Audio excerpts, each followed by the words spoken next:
topic in this unit is called density. Density should be something that you know from your past. It is something that comes back from middle school science, where you do some of the calculations and you talk some of what density is, but we do need a refresher so that way we know exactly what we're dealing with chemistry, because density is a physical property, which is something that we're going to get into here in a little bit. But physical properties are a way to describe matter. So backing up a little bit, earlier in this unit we had some definitions of matter and mass, and we said that mass is how much matter is in something. Density is related to that because your density is how much mass is in a given amount of space. Another way of saying that is just how much stuff, remember matter is just stuff, a solid, a liquid, or a gas. So how much stuff is in something, so how much space is that stuff taking up? With the density, it does give us an equation. The definition basically leads us right to that equation. And your density is your mass divided by your volume, how much stuff is in a given amount of space. Now, up on the screen, you do have a couple things. There's a little heart here. That heart will help you to remember the equation, which you don't actually have to memorize the equation because it's given to you on your reference sheet. But density is equal to mass divided by volume. So if you say that density breaks your heart, the little M here ends up on top. The V is on the bottom when you draw a line through your heart. Density is equal to mass divided by volume. Density breaks your heart. This other picture that I have here is a triangle. The math department hates that we even teach how to do this, but this is an easy way to rearrange your equation, and I'll use that with the practice problems to show you exactly what I'm talking about there. Now, your units that you're going to use, when you have volume can be measured in milliliters or centimeters cubed. And when we do the lab, you're going to see two different methods of measurement. Milliliters is used with a graduated cylinder through water displacement. So they used a graduated cylinder to get the volume, or the change in volume actually. So you use milliliters. Or if you use a ruler, you take centimeters times centimeters times centimeters, length times width times height, and that will give you your volume. So depending on how you actually get your volume, you're going to end up with two different units for your density, as we're going to see here in a few minutes. Or not a few minutes, right now actually, sorry. Mass is always measured in grams, so it's mass divided by volume. So grams is your mass, and then over the slash is your divided sign, centimeters cubed or grams per milliliter. With your grams per centimeters cubed, that's where they used a ruler to get your volume. So grams per centimeter cubed is centimeter cubed for your volume. Grams per milliliter means that they use that graduated cylinder to get your volume. So your density is always going to match. So whatever you use for density, you're going to use for volume, or vice versa. Whatever you use for volume, you're going to use for your density.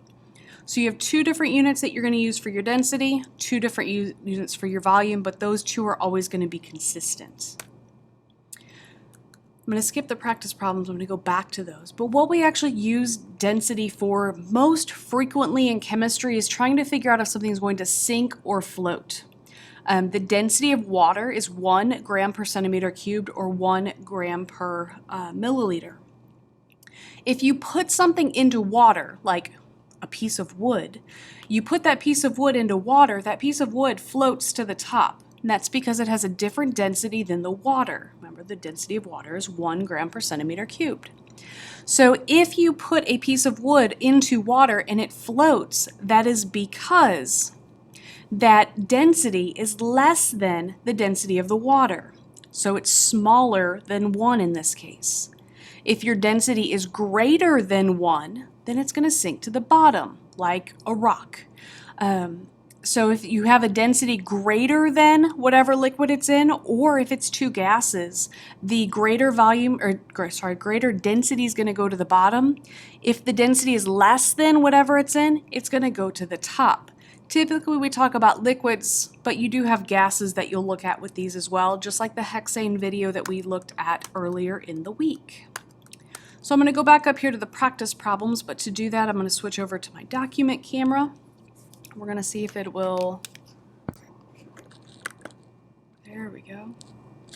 The first practice problem here, it says that the density of a substance, what is the density of a substance that has a volume of 4.5 centimeters cubed and a mass of 36 grams? So your density is equal to mass divided by volume. And I told you that I'd show you the triangle. So you use a little T-chart like this where you have your density is equal to your mass over your volume. Whatever you cover up, like if I don't know my density, I'm going to cover that one up. When you cover that one up, you end up with mass over volume. Hey, look at there. That's written right there. So the variable that you don't know, you cover, and then you look at it in the same order. So when they're on top of one another, you divide. Mass divided by volume. If I don't know my volume, I cover that one up. And if I don't know my volume, I'm going to take my mass divided by my density instead of mass over volume. So I'm just rearranging the equation based off of like 7th grade algebra skills.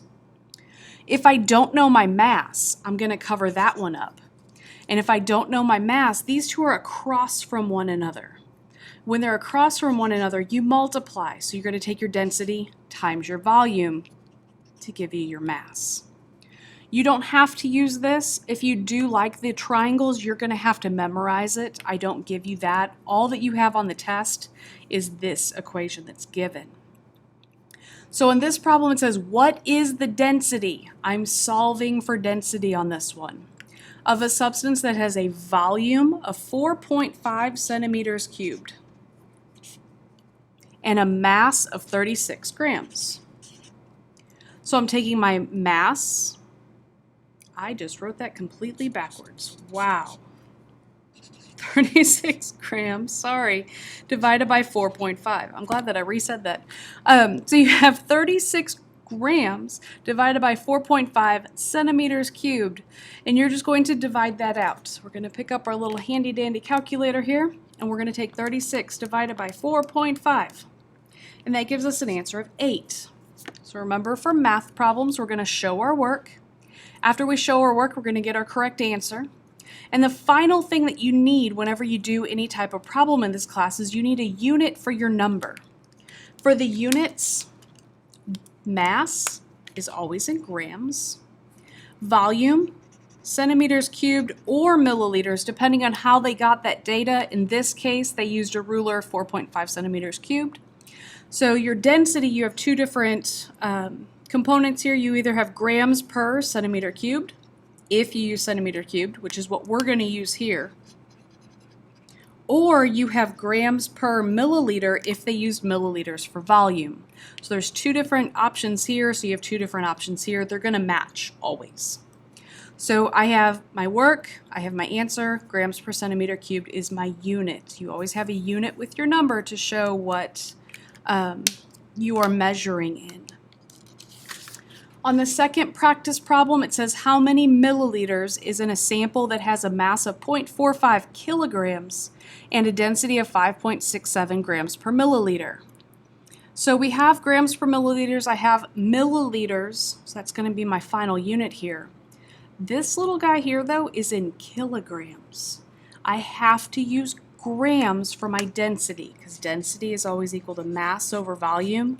I always have to use my grams for my mass.